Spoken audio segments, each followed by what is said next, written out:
আসসালামু আলাইকুম, কেমন আছেন আমার ভাই ও বোনেরা? তো অনেক 4-5 দিন পরে আবার একটা ভিডিও দিলাম আপনারা রে। আমি অনেক অসুস্থ আসলাম। 4-5 দিন আমার খুব জ্বর আসিন, পরে জ্বরের কারণে আমি ভিডিও করতেছি না, আর কিছু খাইতেও পারছি না, ভালো লাগছে না, মুখ একেবারে তুতা পুতা লাগিয়ে রয়েছে। আর জ্বর থাকলে তো জানোনি, মুখ একেবারে সদর বদল লাগিয়ে থাকে, কিছু ভাল লাগে না, খাইলে সব তিতা তিতা লাগে। তো কয়েকদিন জ্বর তাহার কারণে পরে মনটা চাইতাছিন গরুর গুস্ত খাইতাম। পরে কি করবাম, ফ্রিজতে গরুর গুস্ত নামাইছি 4-5 কেজি, নামাই হাইরা এটি ভিজাইছি, ভিজাই হাইরা পরে আপনি এটি রান্ধনের লাগি বসছি। আমি নিজেই রান্তাছি।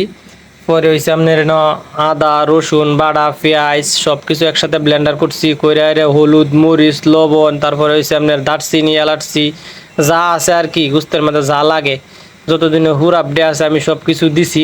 দেখাই রে মনে করেন যে এটা মধ্যে একটু তেল দিছি, বেশি করে তেলটা দেয়া ভালো করে হাতে মাহাইছি। মাহাটা হ্যাঁ এটা 15-20 মিনিটের লাগে আমি বুলের মধ্যে ডাক্কে রাখবাম। পরে মনে করেন যে এটা ডাক্কে রাখলে, এটা ভালো করে মাহা ডাক্কে রাখলে এটার ভিতরে সব কিছু ময় মসুর লাগে ঢুকে, তো গুস্তটা খাইলে একটু মজা লাগে অন্যরকম। তো আমি এটা আজকে ঝুল রান্নাম, গরুর গোস্তুর ঝুল। তো পরে হয়েছে আপনার এটা ফাইতলার মানে ডালিয়ে দিতেছি, আধা ঘন্টা পরে ফাইতলার মানে ডালিয়ে দেখাই দেয়া পরে আপনার হালকা পরিমাণ পানি দাম। আমি যে গুস্তটা মাহাইছিলাম এটার পানিটা ধুয়ে রাখছিলাম, আর বুলটা ধুয়ে রাখছিলাম, একটু পানি আসেনি, পানিটা দেখাই দেয়া পরে বয়াই দিছি। পরে আপনার 20 মিনিট পরে দিই গুস্তুর বালা একটা সুন্দর কালার আইছে, একটা ঘ্রাণ বাড়িছে। পরে গুস্তুর লাড়া সারা দেখাই দেয়া পরে আমি একটু জুল দিছি দেখাই দেয়া পরে কইতাছি কিছু আলু দিই, পরে কয়েকটা আলু দিয়ে দিছি, আলুটা দিলে একটু মজা লাগবো তরকারিটার ঝোলটা। পরে কয়েকটা আলু দিছি। তো আপনারা কেলা কেলা গরুর গোস্তুর ঝোল খাইতে পছন্দ করুন এবং বোনা খাইতে পছন্দ করুন, অবশ্যই কমেন্টে জানেন যে।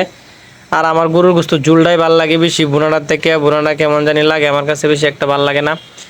তো সবাই আমার লাগে দোয়া করবেন যাতে আমি তাড়াতাড়ি সুস্থ হয়ে পারি।